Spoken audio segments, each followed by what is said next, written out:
ধরনের ব্যবস্থা করা হয়েছে।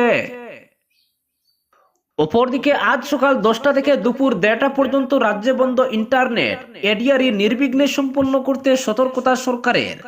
আসাম ডিরেক্ট রিক্রুটমেন্ট এক্সামিনেশনের দিন অর্থাৎ আজ সারা রাজ্যে 3.5 ঘন্টার জন্য ইন্টারনেট পরিষেবা বন্ধ থাকবে। সকাল 10টা থেকে দুপুর 1:30 পর্যন্ত ইন্টারনেট পরিষেবা বন্ধ থাকবে বলে শনিবার রাজ্য সরকারের জারি করা এক বিজ্ঞপ্তিতে জানানো হয়েছে।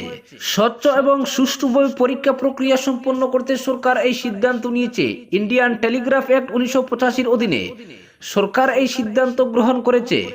রাজ্য সরকারের স্বরাষ্ট্র এবং রাজনৈতিক বিভাগের অতিরিক্ত মুখ্য সচিব অজয় তিওয়ারি জানিয়েছেন, বৃহৎ সংখ্যক প্রার্থী এবং পরীক্ষার স্পর্শকাতরতার কথা মাথায় রেখে আগাম সতর্কতামূলক ব্যবস্থা হিসেবে আমরা ইন্টারনেট পরিষেবা বন্ধ রাখার ঘোষণা করেছি।